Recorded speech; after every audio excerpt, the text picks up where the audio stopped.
தங்கம். ஆமாமா. ஏய், உன்னை நான் வீடெல்லாம் தேடிக்கிட்டு இருக்கேன், நீ இங்கதான் இருக்கியா? என்ன மாமா, எதுக்கு என்ன தேடிட்டு இருக்கீங்க? நான் இங்க ஜூஸ் போட்டு குடிக்கலான்னு வந்தேன். ஓ சரி சரி தங்கம். ஆமா, டாக்டர் சொல்லியிருக்காங்கல்ல, டெய்லி ஏதாவது ஒரு பழம் ஜூஸ் போட்டு குடிக்கணும்னு, அப்பதான் குழந்தைங்க ஆரோக்கியமா இருக்கும். பரவாயில்ல தங்கம், நான் சொல்லாமையே என் பிள்ளைங்க மேல அக்கறையா தான் இருக்க. என்னது என்னது, உங்க பிள்ளைங்களா? அப்ப எனக்கு யாரு? சும்மா நீ என்ன சொல்றேன்னு பாக்குறதுக்காக சொன்னேன். நம்ம பிள்ளைங்க தங்கம். பிள்ளைங்க மேல அம்மாவுக்கெல்லாம் அக்கறை இருக்கு, அப்பாவுக்கு தான் அக்கறை இல்ல. அக்கறை இருந்திருந்தா இந்நேரத்துக்கு வந்து ஜூஸ் போட்டுல கொடுத்திருப்பாரு. ஏய், என்னடி இப்படி சொல்ற? ஜூஸ் போட்டு கொடுக்கலான்னு தாண்டி உன்னை தேடுனேன், அதுக்குள்ள நீயே ஜூஸ் போட்டுக்கிட்டு இருக்க. சரி சரி, நம்பிட்டேன் மாமா. ஏய் லூசு, நீ போட்டா என்ன நான் போட்டா என்ன, எல்லாம் நம்ம பிள்ளைங்களுக்கு தானே தங்கம். பேசி ஆள கவக்கிறதுக்கு என் மாமாவுக்கு என்ன சொல்லியா தரணும்? ஏய் ஏய் போதுண்டி, ரொம்ப ஓட்டாத. சரி சரி, என்னை எதுக்கு தேடினீங்க அத முதல்ல சொல்லுங்க. அது வந்து தங்கம், நம்ம செல்வான்னு சொன்னாரு, பொண்டாட்டி மாசமா இருக்கும்போது அவங்களுக்கு பிடிச்சதெல்லாம் வாங்கி கொடுக்கணுமா. அதான் உனக்கு என்ன பிடிக்கும்னு கேட்டு உனக்கு வாங்கி கொடுக்கலான்னு உன்னை தேடிக்கிட்டு இருந்தேன். சரி, உனக்கு என்ன பிடிக்கும்னு சொல்லு, நான் வாங்கிட்டு வரேன். என்ன மாமா, எனக்கு இன்னது பிடிக்கும்னு சொல்றதுக்கு முன்னாடியே எல்லாத்தையும் வாங்கிட்டு வந்து தரீங்க, அப்புறம் என்ன பிடிக்கும்னு நான் தனியா சொல்றது? ஏய், நான் வாங்கி கொடுக்கறத விடு தங்கம், உனக்கே ஏதாவது பிடிக்கும்னா கேளு, அதை நான் வாங்கிட்டு வரேன். அப்படியெல்லாம் எதுவும் இல்லை மாமா. அது எப்படி இல்லாம போகும்? உனக்கு இந்த நிமிஷம் ஏதாவது வேணும்னு தோணுனா கேளு தங்கம், நான் வாங்கிட்டு வரேன். இந்த நிமிஷம் என்ன வேணும்னு தோணுது? மாமா, காலையில இருந்து தலையில மல்லிப்பூ வைக்கணும்னு ஆசையா இருந்துச்சு மாமா, கொஞ்சம் மல்லிப்பூ வாங்கிட்டு வரீங்களா? அட இவ்வளவு தானே, 5 நிமிஷத்துல வாங்கிட்டு வந்துடுறேன். ஐயோ, இந்த மாமாவோட.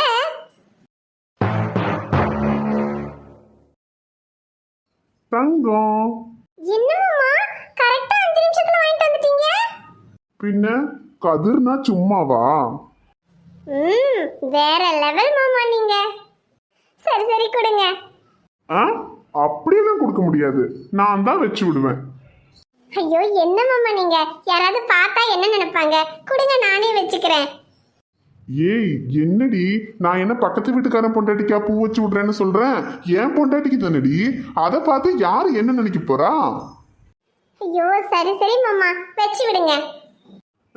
இத முதல்லயே ஒத்துக்க மாட்டான், நம்மள 4 டைலாக் பேச வச்சுட்டு அப்புறம் தான் ஒத்துக்குவான். என் மாமா பேச்ச கேட்கறதுக்கு எனக்கு அம்புட்டு ஆசை. எம்மா எம்மா, நீ என் காதுல பூ வைக்காத, நான் உனக்கு தலையில பூ வைக்கிறேன் இரு.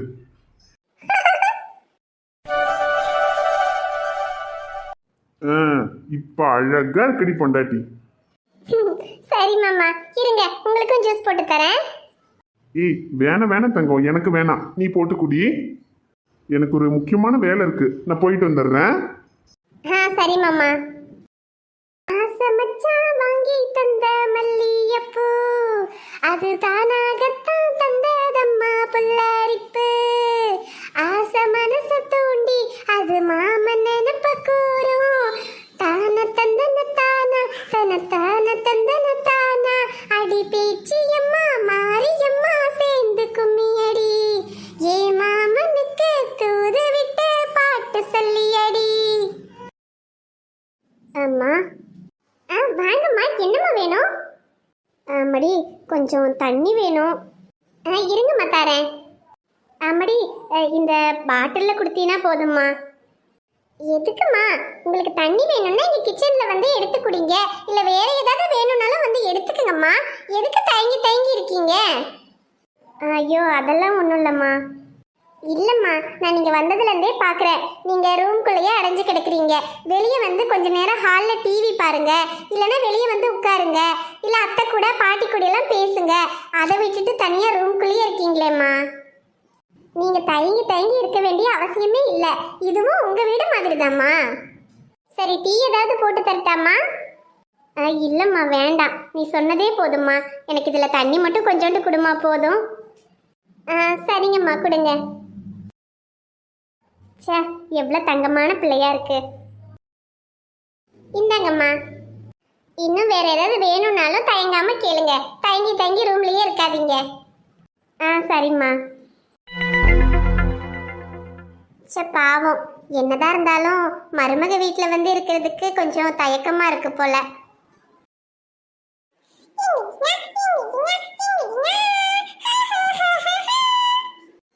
ஏய், ஒரு இடத்துல ஆடாம நில்லுடி, துணியை மாத்தி விடுறேன். உனக்கு இங்க வந்ததும் கொஞ்சம் ஆட்டம் அதிகமா தாண்டி ஆச்சு. பாட்டி ஒரு பக்கம் பேத்தி பேத்தின்னு கொஞ்சறாங்க, மாமா ஒரு பக்கம் மருமகளே மருமகளேன்னு வேண்டியதெல்லாம் வாங்கிட்டு வந்து தரா. அதனால உனக்கு கொஞ்சம் ஆட்டம் அதிகமா தான் போச்சு. மாமான்னு சொன்னதும் மாமா கிட்ட போகணுமா? அவன் வெளியே எங்கேயோ போயிருக்காண்டி, வரட்டும், வந்ததுக்கு அப்புறம் மாமா கிட்ட போலாம். சரி சரி இரு, இந்த துணி எல்லாம் கசகசன்னு பண்ணிட்டேன், அம்மா வேற துணி மாத்தி விடுறேன். இது உன் மாமா வாங்கி கொடுத்த துணி, என்ன அழகா இருக்கு பாரு. என்னது? கிளிப்பா? இரு இரு, வேற கிளிப்பு குத்தி விடுறேன். மேட்சா கிளிப்பு குத்தியாச்சு. அம்மா, இந்த காலத்து பிள்ளைங்களுக்கு என்னெல்லாம் தெரியுது. ட்ரெஸ்ஸுக்கு மேட்சா கிளிப்பு குத்தணும், ட்ரெஸ்ஸுக்கு மேட்சா தான் செருப்பு வேணும், இன்னும் என்னெல்லாம் தான் கேப்பியோ தெரியலடி. இப்ப என்னத்துக்கு செருப்பு? என்ன வெளியே வா போற? வீட்டுக்குள்ள தானே இருக்க, வீட்டுக்குள்ள இருக்கும்போது செருப்புன்னு போட வேண்டாம், வெளியே போகாம போட்டா போதும், சரியா? ஏ காயத்ரி, என்னடி உன் வீட்டுக்கு வந்துட்டோம்னு ஓவரா அடிக்கிட்டு இருக்கியா? வீட்டோட மாப்பிள்ளையா இருக்கிறதுக்கு எனக்கு என்ன மானம் கிட்டவன் நினைச்சியா? யோ, இப்போ உனக்கு என்னையா வேணும்? இங்க பாருடி, இந்த வீட்டு மாப்பிள்ளைங்கிற முறையில எனக்கு மரியாதை கிடைச்சே ஆகணும். துரைக்கு என்ன மரியாதை வேணும்? இங்க பாரு, நீயும் இந்த வீட்டு பொண்ணு தானே, இந்த வீட்லயும் சொத்துலயும் சரி பாதி பங்கு உனக்கும் கிடைக்கணும். உடனே அதை உன் தம்பிக்கிட்டையும் அம்மா கிட்டையும் சொல்லி சரி பாதி நமக்குன்னு எழுதி வாங்கு. அப்புறம் இன்னும் வேற ஏதாவது வேணுமா? இப்போதைக்கு வேற எதுவும் வேண்டாம், அதை மட்டும் பண்ணு. எது விளக்க மாட்டேன். சொத்துல பாதி பங்கு வேணுமாம்ல? என் தம்பி நடு ரோட்ல நின்னுக்கிட்டு இருந்த நம்மளுக்கு பாவம் பார்த்து இந்த வீட்டுக்கு கூட்டிட்டு வந்ததே பெரிய விஷயம், இதுல சொத்துல பாதி வேணுமோ? யோ, அவ நம்மள வீட்டுக்குள்ள சேர்த்துனதே பெருசு, ஒழுங்கா குடுக்கறத தின்னுட்டு ஒரு மூலையில கெட, அதை விட்டுட்டு தேவையில்லாம பங்கு வேணும் நுங்கு வேணும்னு எதையாவது கேட்டுக்கிட்டு இருந்த, அப்புறம் அது என் தம்பி காதுல விழுந்தா அப்புறம் இருக்கிறதும் கிடைக்காது, கழுத்தோட சேர்த்து அடிச்சு வெளியே துரத்திடுவான். என்ன, திரும்ப ரோட்ல போய் பிச்சை எடுக்கணுமா? இல்லம்மா, இல்ல வேண்டாம். உன்னை பத்தி எனக்கு தெரியாது, எதுக்கு சொத்துல பங்கு கேக்குறேன்னு. அந்த பணத்தை வச்சு கொஞ்ச நாளைக்கு குடிச்சு அழிச்சிட்டா உனக்கு உன் வேலை ஆச்சு, அதுக்கப்புறம் என்ன பண்ணுவ? ஆனா இந்த வீட்ல இருந்தா கடைசி வரைக்கும் நீ ஒரு வேலைக்கு போகாம இப்படி தண்டச்சோறு தின்னுக்கிட்டு நிம்மதியா இருக்கலாம். என்ன, எப்படி வசதி? இதைத்தான் காயும் நான் எதிர்பார்த்தேன். இதுக்கு மேல வேற என்ன வேணும்? All okay.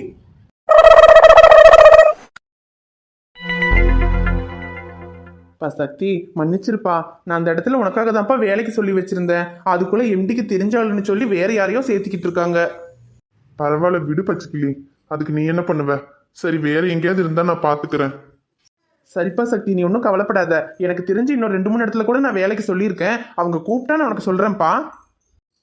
சரி பச்சைக்கிளி. சரிப்பா, அப்ப நான் வரேன்.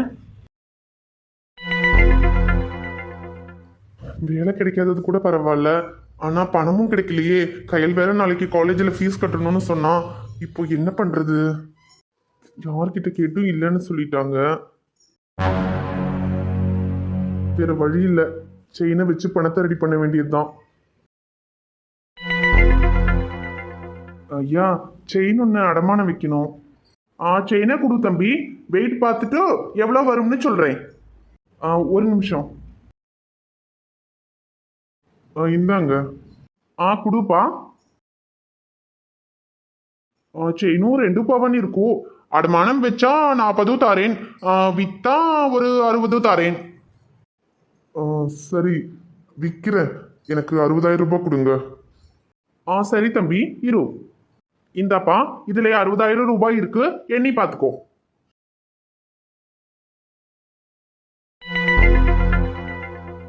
இன்னும் சக்தியை இன்னும் காணோம்.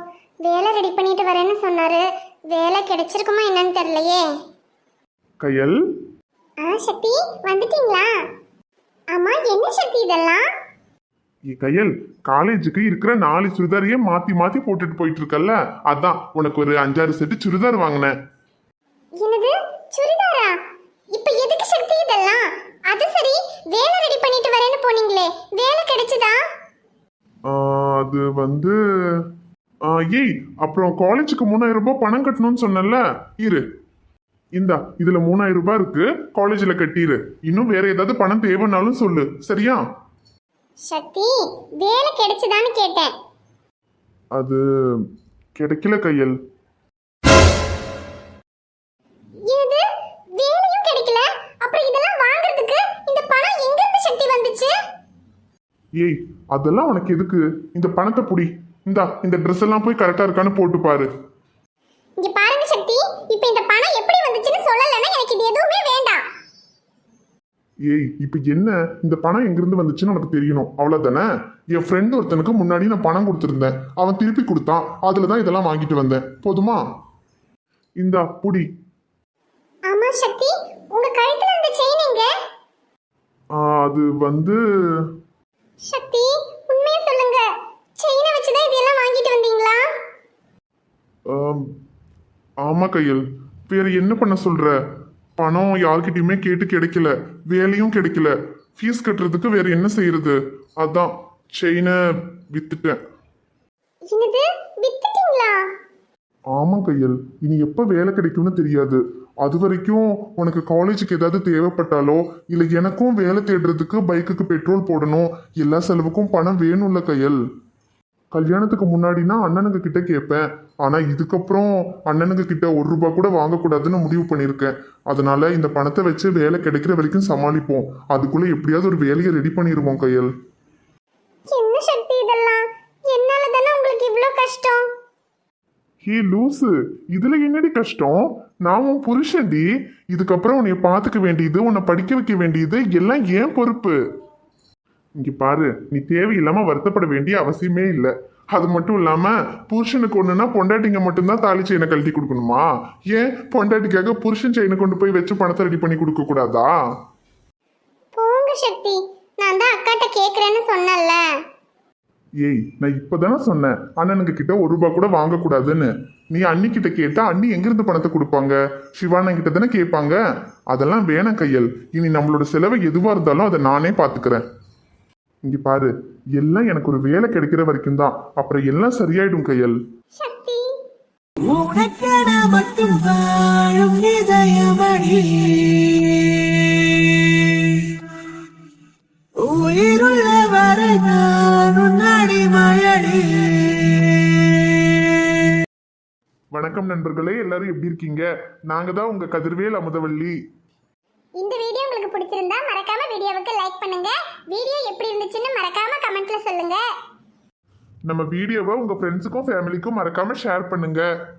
சேனலை இன்னும் நீங்க சப்ஸ்கிரைப் பண்ணலைன்னா மறக்காம சப்ஸ்கிரைப் பண்ணிக்கோங்க. நாளைக்கு இன்னொரு புதிய வீடியோல பார்க்கலாம். அது வரைக்கும் பை ஃப்ரெண்ட்ஸ்.